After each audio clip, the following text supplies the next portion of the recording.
Thank you, Elizabeth. Thank you for being here. I think the mic cuts out if I cross this wood barrier right here. It's so nice to be with you.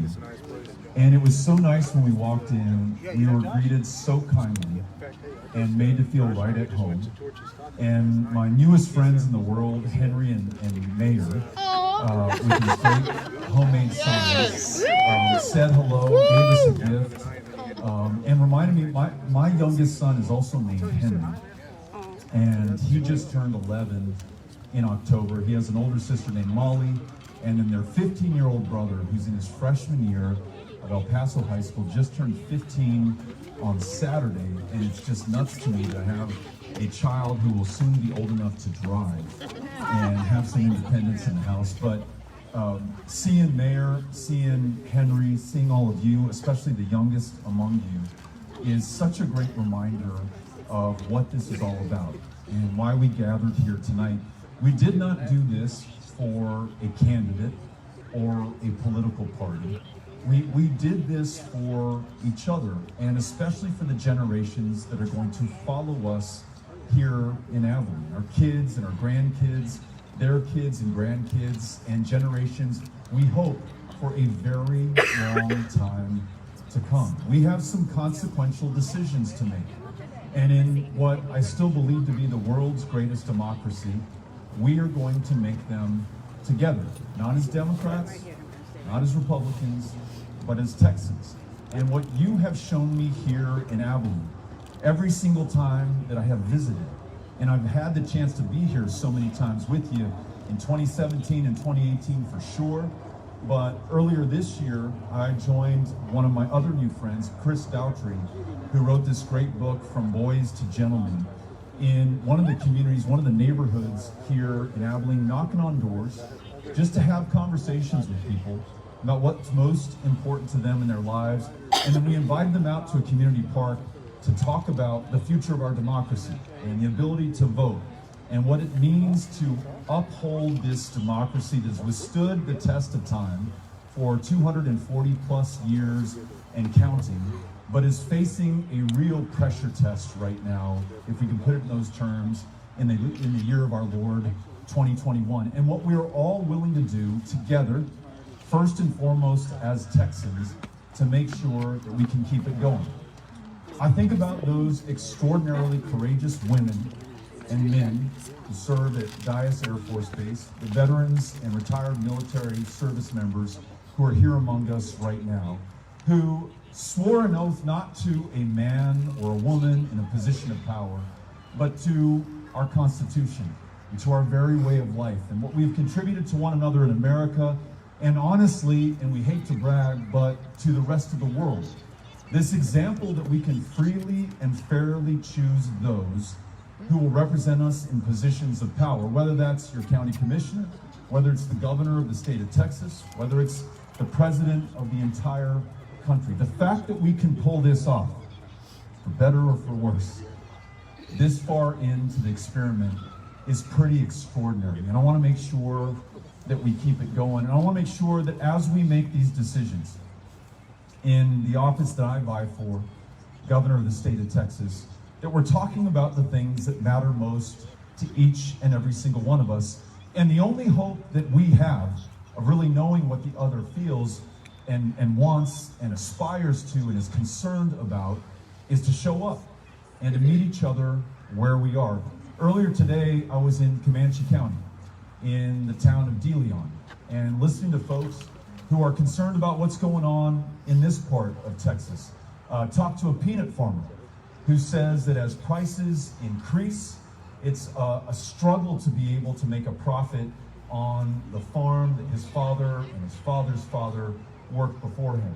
Talked to a gentleman who was concerned about the events of January 6th and what that bodes for our democracy. And he said, Beto, even if you were to win and be the first Democrat to win a gubernatorial election since 1990 in the state of Texas, how do we know that they will actually seat you in the office? talked to somebody else who said, can we just get back to some civility and respect among us? I want to be able to talk to my neighbor without worrying that we're going to get into a fight. And you know, in De Leon, we've really taken it on the chin when it comes to COVID. And a gentleman up there told me about his brother who passed away, and others said we can each name 3 or 4 friends who we lost over the course of this last year and a half. And now vaccines have become incredibly political. And we're not following the science and the best advice of the doctors who train for this stuff and are just looking out for us and trying to protect our lives. I want to get back to trusting one another again. Can we just do that? I heard a lot about common sense.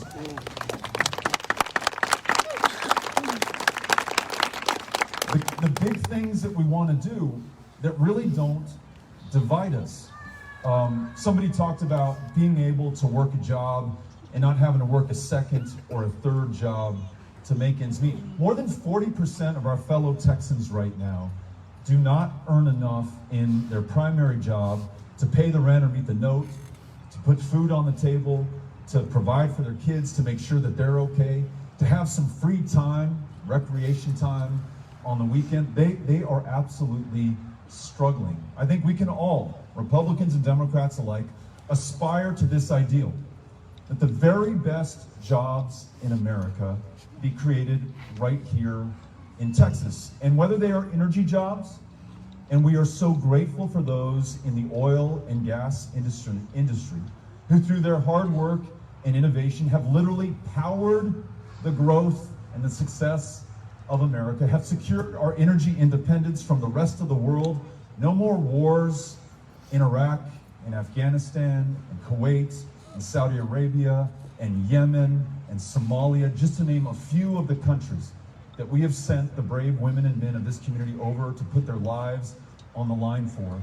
Texas is making that, in the future, we hope, unnecessary. But what if, on top of those jobs that number more than 400,000 across this state, we're also making the most of the renewable energy revolution that is sweeping the world? Someone is going to lead that. Now that might be China, as we battle to develop the latest in battery storage technologies and solar panels and wind turbines and geothermal and the different kinds of hydrogen energy that are going to power the world in the future. Or that could be the United States of America and the millions of jobs and billions upon billions of dollars in revenues that will accrue to the victor. And if it is America, I want to make sure that Texas does not take its current energy lead for granted, that we jealously guard those energy jobs that we have today, as we should, as we thank those who powered the success of this country, but that we also remember our proud heritage and tradition of innovation and ingenuity, and make sure that we bring that to bear on our current possibilities. Those jobs that we are talking about in this revolution that I'm describing are among the highest paying, the highest value, and the highest skilled jobs being created anywhere in the world. We want them right here in the state of Texas. We want them in Abilene. We want them in Big Sky country. We want to make sure that, talk about Mayor and Henry and those who are in our elementary school classrooms, that we are delivering the best possible public education that is taking place in this country.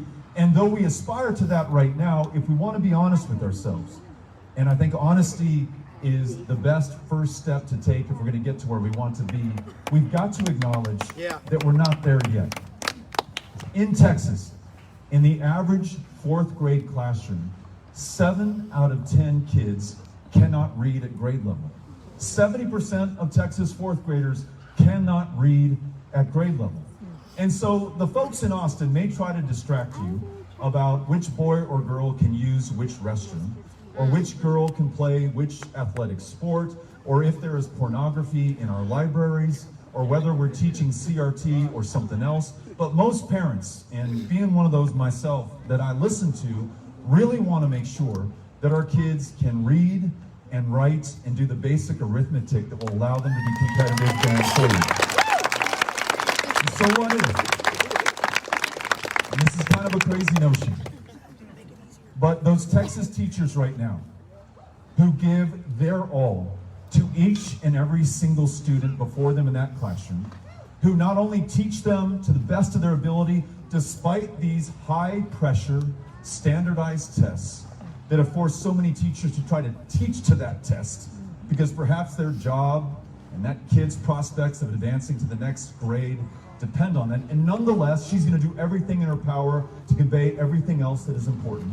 That teacher who, in addition, y además, is also paying for the Thanksgiving and Christmas decorations in the classroom, the extra notebooks and supplies that the kids who don't have the resources to buy them need to deliver to them, and that child who's on free and reduced breakfast and lunch, but does not have a warm meal to look forward to when they go home at the end of the day. That teacher in that classroom, though she is not paid enough, is very often buying that dinner for that child. That teacher in this state, who is doing the most important form of public service in our communities that I can think of, is on average paid $10,000 less than the average teacher in the United States of America.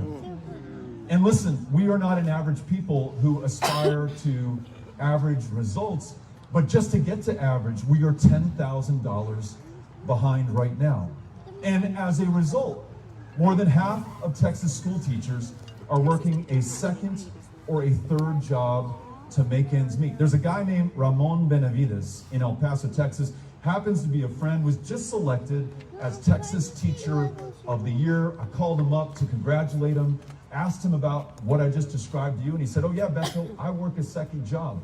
This guy is the most highly celebrated, decorated teacher in Texas, and we don't pay him enough to just do that one job to unlock that lifelong love of learning in the head of that child, in front of him in that classroom. What if, in this crazy proposition of mine, we paid every Texas teacher what they're worth, so they work only one job and one job only? I can afford to do that. And then I have not heard an argument to the contrary on this one, because it just makes so much fantastic common sense. If we were to expand Medicaid in the state of Texas at a time that the federal government is willing to pay 95 cents on the dollar, which means that there are hundreds of billions of dollars on the table ready to come from Washington, D.C., if we will only take yes for an answer, that will come to Abilene to make sure that we can hire and retain the providers to deliver the care for the people who need it, and the hundreds of thousands of our fellow Texans who right now earn too much to qualify for Medicaid, but don't earn enough to be able to afford private insurance, can finally see that physician who can make sure that they are well enough to pursue their career, to finish their education, to play some rounds at Playfair putt-putt golf. Whatever they want to do, I want them to be healthy enough to do it. If we were to expand Medicaid in Texas, they would now be able to do that. And then there's this. I don't know about you, but I'm not a big fan of paying more and more in property taxes for my home. If we expanded Medicaid, you and I would no longer be footing the bill for uncompensated care in our county clinics and hospitals. We can then use those resources to pay teachers or to return some of that money back to the taxpayer in the first place. These are big ideas that can unite us as Texans. They're not Democratic Party ideas. They're not Republican Party ideas. These are Texas values that bring us together in this very divided and highly polarized time to do the big things that we used to be known for. We are a big people who dream big dreams and are willing to do the big work necessary to be able to accomplish them. We are a Texas that is big enough for all of us, and I want to get back to that. The extremism, the fringe politics and policies that you see right now, these fights over meaningless differences that should not be allowed to define us, that cannot be us. That can't be us going forward. We are better than that. We are bigger than that. We are the people of Texas. And I know that to be true because during that winter storm and the power failure caused not by Mother Nature, not by our dear Lord, but by those in the highest positions of trust and responsibility and power. In the energy capital of North America, we could not keep the lights on. We couldn't keep the heat running. The pipes froze, the water stopped flowing. When it warmed up, they burst and destroyed people's homes and businesses and properties. And not only did we lose tens of billions of dollars in economic opportunity and losses in this state, we also lost the lives of hundreds of our friends, our family members, and our neighbors, including those who literally froze to death here in Abilene. It's tough to say those words. It's embarrassing for us to know that that happened and that we did this to one another, or we allowed those in power to do that to those who could not count on the power coming on. But you knocked on your neighbors' doors. You reached out to those who might need some assistance, a place to get warm, some food, some water, or even this, which is so profoundly powerful that we can never underestimate it, just letting that person know that someone cared about them. That elderly neighbor of yours whose kids live in Dallas and couldn't travel here because the roads were frozen over, you knocked on her door and you showed her that you cared, and you not once asked her to which party she belonged, or to whom she prayed, or how she loved, or how many generations she was a Texan. All that mattered is that she needed help and you could provide it. That's how I see the people of Texas. That's how I would like us to define ourselves to one another, to the rest of the state, and to the rest of the world for that matter. And we have a chance. I really think this.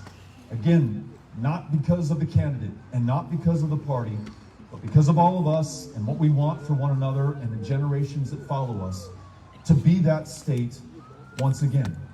And so, in the face of so much that can cause despair, let us look to one another for the hope that we need at this moment.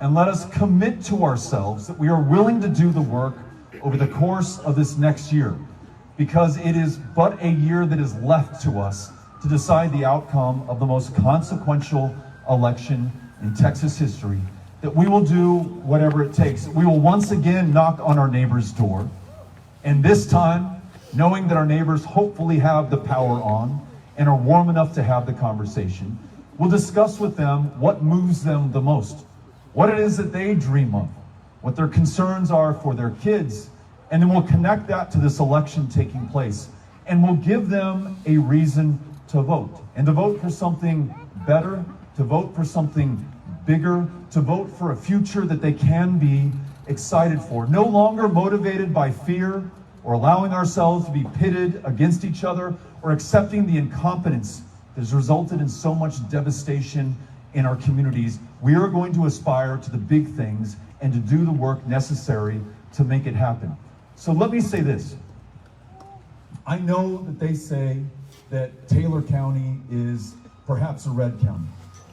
And I've heard people say that it is so red you can see it glowing from outer space as we orbit planet Earth. We might also, if we're being honest with one another, say that it's also a non-voting county, and that there are many people here in this community who have either been prevented from voting in the past, don't know how to get registered to vote in the first place, or have not been given a reason to vote because no one knocked on their door, invited them in to this, the world's greatest democracy. I, as the candidate, can only knock on so many doors myself, and I will knock on a fair share of them.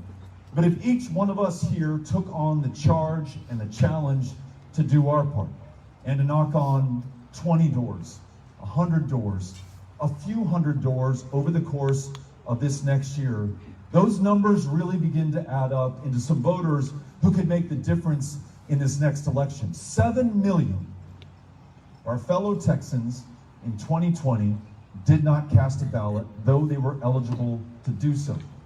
Tell me when we've had more on the line, more at stake in a presidential election where the contrast was more clear than it was in 2020. You might have to go back to the election of 1864 to find a moment like this one last year, and yet 7 million did not vote. Let's make sure that it is not 7 million who do not vote in 2022, given what is at stake for all of us. And let's not leave it to the TV ads. I don't know about you, but I don't watch TV ads anymore. Or the posts on Facebook, or the retweets on Twitter, or whatever is going on Snapchat and TikTok, I don't know. Let's not allow that to be the extent of our involvement in this election. It can feel good, it's immediately gratifying, but it is absolutely insufficient to the task at hand. Let us make it about, especially after 2 years in quarantine and isolation from one another, showing up at our neighbor's door, showing up at our mother's house, who happens to be a Republican but maybe has an open mind in this year, showing up for our classmates, our colleagues, our neighbors, and our friends, and having this conversation with them, eyeball to eyeball, about the future of Texas, and let us together decide it for all of us. Are you all in? So this is what we're going to do. There is a website, betofortexas.com. You can go there. It'll take you a matter of seconds, maybe a minute, and enter your name, your contact information. We will get back in touch, and we will share with you how to canvass, how to knock on doors, how to make phone calls, how to text, how to reach out to and connect with your neighbors. Also, there's an opportunity there, if you are so inclined, to make a contribution to the campaign, to ensure that we have the resources to reach the people across this state. And there's information on that website that you can share with your friends and family members and neighbors about how they can get involved as well. If we make this not about any one person, not about a political party, but about all of us, because all of us do all of the work that is necessary to win this, I think we can pull this off. And I think once elected, we can actually deliver for the people of Texas on the big things that we want. Great jobs, world-class public schools, and the ability for each and every single one of us to see a doctor and rise to our full potential, because we are well enough to do that. I look forward to running this race with you and serving you as the next governor of the state of Texas. Thank you, Abilene, for coming out tonight. We are so grateful to you. We will be back many times in the future, and we're going to stick around for a little while for anyone who would like to take a picture or say hello. Thank you all for coming out. Gracias.